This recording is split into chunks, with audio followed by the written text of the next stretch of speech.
ఈరోజు Andhra Pradesh speciality hospital association వాళ్ళు ఒక నోట్ ఇవ్వడం జరిగింది. ఈ నోటు ప్రకారం ఆరోగ్యశ్రీ పథకాన్ని ఇక వాళ్ళు నడపలేము అని వాళ్ళ హెల్ప్లెస్నెస్ ఈ నోటు ద్వారా తెలియజేయడం జరిగింది. ఈ నోట్ ఏం చెప్తుంది అంటే, దూదికి సూదికి కూడా డబ్బులు లేవు అని వీళ్ళ ఆవేదన వ్యక్తం చేయడం జరిగింది. దీని సారాంశం ఏమిటి అంటే, ఇప్పటికీ వీళ్లకు అన్ని ప్రైవేట్ హాస్పిటల్స్ అన్నిటికీ కూడా కలుపుకుంటే ఇప్పటికీ వీళ్లకు చెల్లించాల్సిన బకాయిలు 3,000 కోట్ల రూపాయల దాకా ఉంది అని, ఈ బకాయిలు చెల్లించకపోతే మేము హాస్పిటల్స్ ఎలా నడుపుకోవాలి, మాకు సూదికి దూదికి కూడా డబ్బులు లేవు, ఇన్ని నెలలు పేమెంట్స్లో వెనక పడితే మేము లోన్స్ తెచ్చుకొని, వడ్డీలకు లోన్స్ తెచ్చుకొని, ఓవర్ డ్రాఫ్ట్లు తెచ్చుకొని ఇంతవరకు నడుపుకుంటూ వచ్చాము.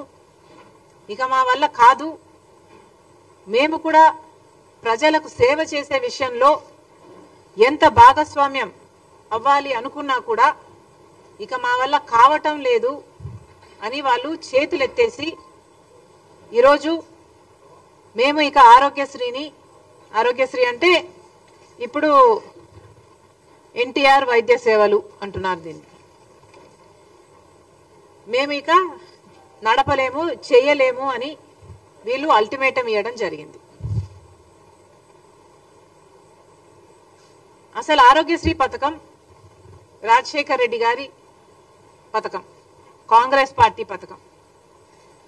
రాజశేఖర్ రెడ్డి గారు ముఖ్యమంత్రిగా 5 సంవత్సరాలుంటే 5 సంవత్సరాలలో రాజశేఖర్ రెడ్డి గారు ఎన్నో అద్భుతమైన పథకాలు చేస్తే ఆరోగ్యశ్రీ అందులో ఒకటి.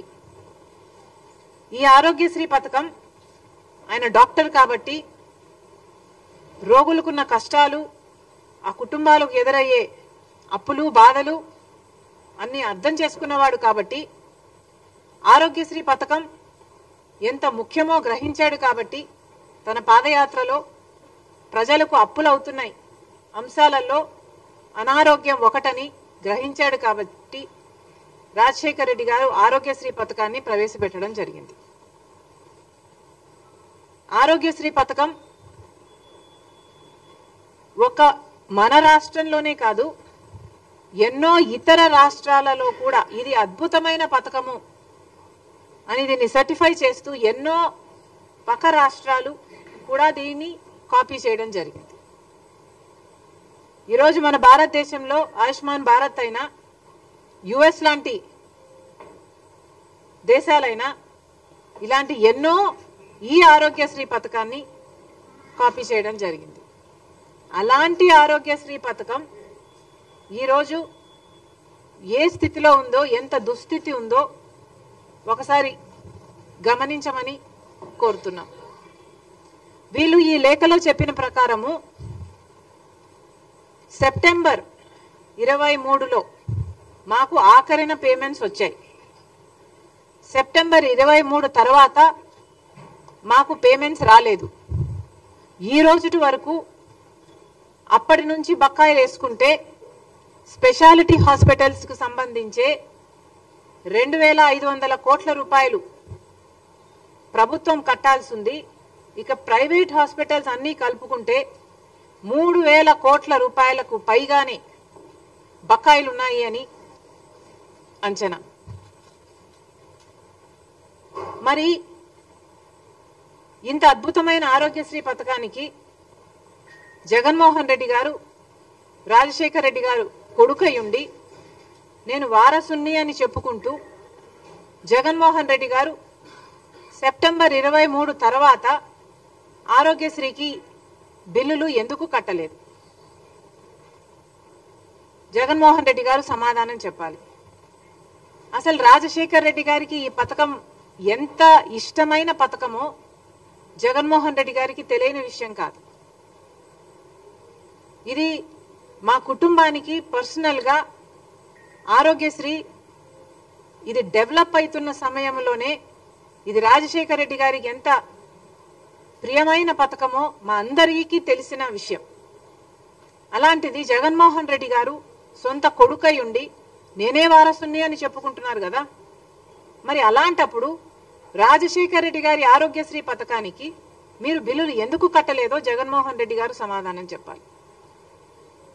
సెప్టెంబర్లో లాస్ట్లో 2023 సెప్టెంబర్ 3లో 23కి లాస్ట్ బిల్లు వీళ్ళకి అందిందంట. దాని తర్వాత మాకు డబ్బులు అందలేదు, మేము ఎలా నడుపుకోవాలి అని వీళ్ళు అడుగుతున్నారు. ఈ రోజుటికి దాదాపు 3,000 కోట్ల రూపాయలు వీళ్లకు అప్పులున్నాయి. మరి ఇప్పుడు చంద్రబాబు గారు ముఖ్యమంత్రిగా ఉన్నారు. చంద్రబాబు గారు ఆరోగ్యశ్రీ పథకానికి డబ్బులు ఎందుకు చెల్లించటం లేదు? ఈ అసోసియేషన్స్ వాళ్ళు మీ దగ్గరికి వచ్చి వాళ్ళ గోడు చెప్పుకొని ఆరోగ్యశ్రీ CEO దగ్గరికి వెళ్ళి మల్టిపుల్ టైమ్స్ మా గోడు చెప్పుకున్నా కూడా మమ్మల్ని అర్థం చేసుకున్న పాపాన పోలేదు. ఎన్నిసార్లు మా నివేదికలు ఇచ్చి మేము అలసిపోయాము. ఆ ప్రభుత్వానికి ఈ ప్రభుత్వానికి, రెండు ప్రభుత్వాలకి, అటు జగన్మోహన్ రెడ్డి గారి ప్రభుత్వానికి ఇటు చంద్రబాబు గారి ప్రభుత్వానికి ఇక మేము మా వల్ల కాదు అని వాళ్ళు ఈరోజు అల్టిమేటం ఇవ్వడం జరిగింది.